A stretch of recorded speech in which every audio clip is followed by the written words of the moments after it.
Louvado seja nosso Senhor Jesus Cristo, para sempre seja louvado.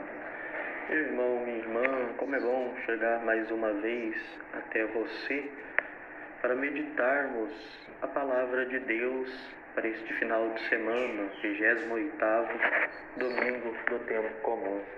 Nós vamos caminhando com Jesus Cristo nesse itinerário espiritual de fé, de compromisso e de encontro com o Senhor. Nessa semana importante para todos nós brasileiros que celebramos a festa de Nossa Senhora Aparecida, nossa padroeira, e Maria, aquela mãe terna que nos ama e nos acolhe, e nos ensina e nos indica o caminho para chegar ao céu. E é essa a temática central da liturgia da palavra deste final de semana. Escolhas.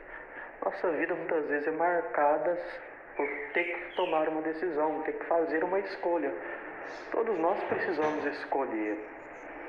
E quando escolhemos algo, nós temos que deixar outros, ou seja, renunciar a alguma coisa. E é isso que acontece no caminho com Deus. As leituras vão indicando que o homem deve aprender a escolher segundo a vontade de Deus. Aprender a escolher segundo a vontade de Deus exige de nós uma renúncia. Porque nem tudo que reluz é ouro, já dizia o ditado.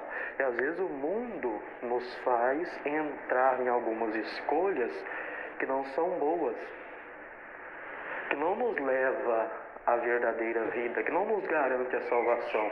Que às vezes nós nos preocupamos muito em trabalhar, que é bom, em construir a vida terrena, mas esquecemos de construir a vida futura no reino. Ou seja, o nosso interior, às vezes, nós não cuidamos muito. Cuidamos de tantas coisas, né? O mundo pós-moderno é um mundo da estética. Você tem que estar sempre muito bem apresentado, que é importante, mas às vezes estamos quebrados interiormente porque não estamos escolhendo bem. Às vezes algumas escolhas nós temos consciências que não nos ajudam a ter uma vida boa. Às vezes escolhemos algumas pessoas, algumas que nos tiram do caminho de Deus. Então as leituras hoje estão nos convidando, olha, como nós estamos escolhendo, o que precisamos escolher e como escolher. E vai dizer que a escolha boa que nos garante a salvação é quando nós colocamos Deus na nossa vida. Não há como ter uma vida feliz sem Deus, isso nós todos vamos fazendo essa experiência. A própria leitura vai indicando. E nós entrando na primeira leitura, tirada do livro da sabedoria, nós já sabemos que este livro, ele escrito ali no século I por um autor, um sábio de Israel, conhecedor da lei, que estava na diáspora, ou seja, estava em Alexandria. E nós sabemos que Alexandria é a cultura da razão, a helenística, a filosofia. Então o que os helenísticos diziam? Que a verdadeira sabedoria se dava pela razão. Então tinha que ser inteligente, racional, conhecer a filosofia, crescer na retórica, na arte do falar bem, em detrimento àqueles judeus que viviam ali, não eram valorizados. É meio que ignorado a sabedoria de Deus, a fé. Meio que ignorar a fé. A fé, às vezes, não vai ter sentido diante dessa realidade. Então o autor escreve com o objetivo de fazer um elogio à sabedoria. Mas qual a sabedoria que ele faz no elogio? A sabedoria de Deus, porque o povo estava correndo o risco de perder a fé, ou seja, de abandonar a fé para buscar a sabedoria do mundo. E quando deixamos a fé, nos caímos no desânimo. Então vem reanimar o povo para dizer que a sabedoria deve ser uma sabedoria escolhida pela sabedoria do alto. Então, é um convite para que adquiramos a verdadeira sabedoria. E qual é a verdadeira sabedoria? O sábio na Sagrada Escritura está muito relacionado em aceitar a vontade de Deus. E quem aceita a vontade de Deus vai ser feliz de verdade.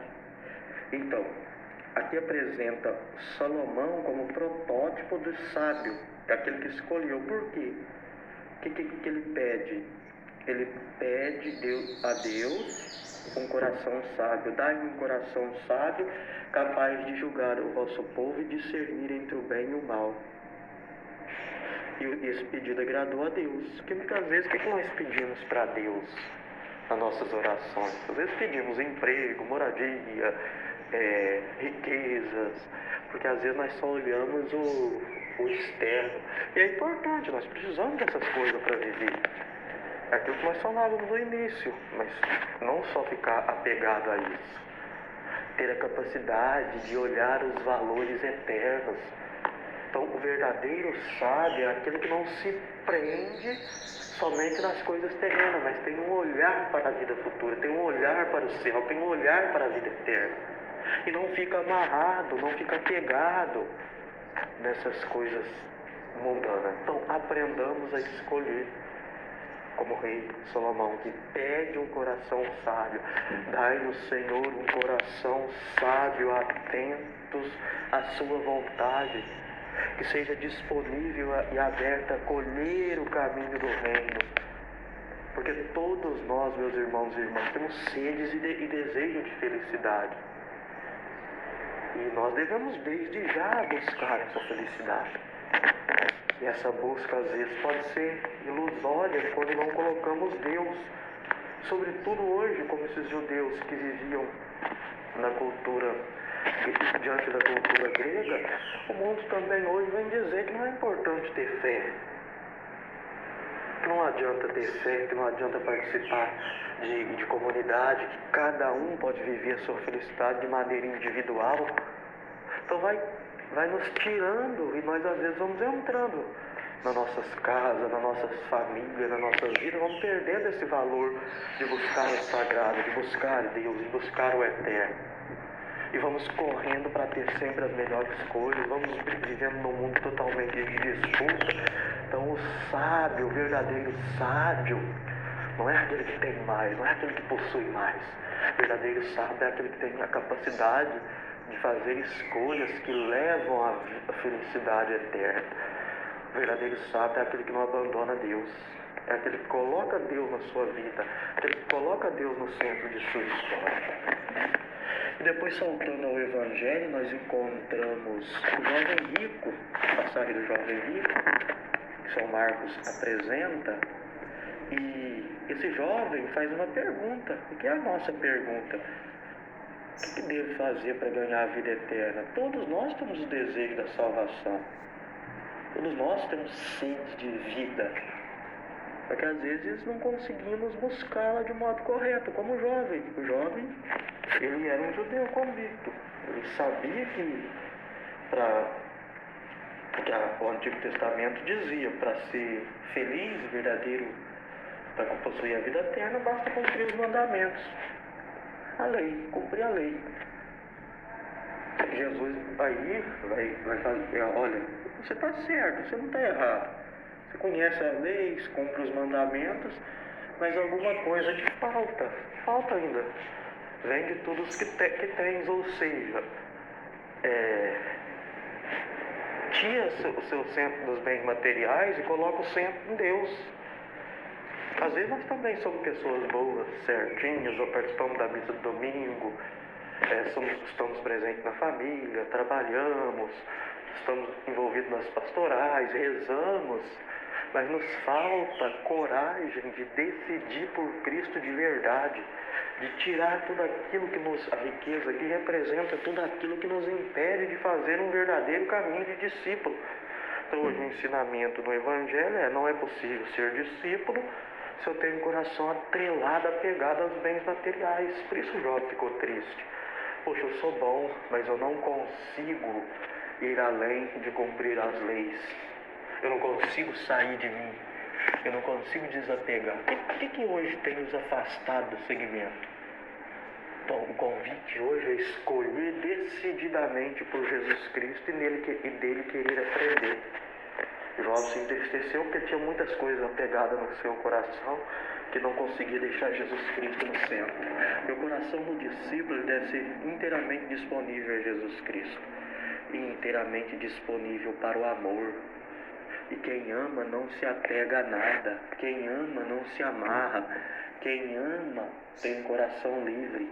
E a vida eterna é para quem tem um coração livre, desapegado e disponível, tal qual foi o coração de Nossa Senhora. Ela soube deixar a sua vontade, deixar os seus anseios para buscar a vida eterna. Então, meus irmãos, sabedoria é fazer as escolhas corretas, olhando na nossa vida e perceber quais são os valores que me conduzem ao céu. Será que por esse caminho que eu estou indo eu vou ser feliz de verdade? Eu vou contribuir para a felicidade dos outros, mas sobretudo tem Deus nesse caminho? Ou eu estou querendo ser feliz sozinho, sem Deus, sem o outro? A fé é partilhada, a fé é comunitária. Então é isso que nós nos convida. E a segunda leitura, a carta aos Hebreus, nós sabemos que é um sermão para animar a comunidade, também que estava desanimada. Então, o autor sagrado, ele apresenta Jesus Cristo como sábio porque ele deixou se conduzir por Deus, sendo Deus, ele fiel ao Pai e obediente. Então, às vezes a sabedoria é obedecer a Deus. O verdadeiro sábio, aquele que nos dá e que responde à pergunta do jovem, o que devo fazer para a vida eterna, é nos deixar ser conduzido por Deus. Isso basta. Então, essa semana, nós somos convidados a olhar para a nossa vida e perceber que tem nos atrapalhado no caminho de discípulo, de seguidor.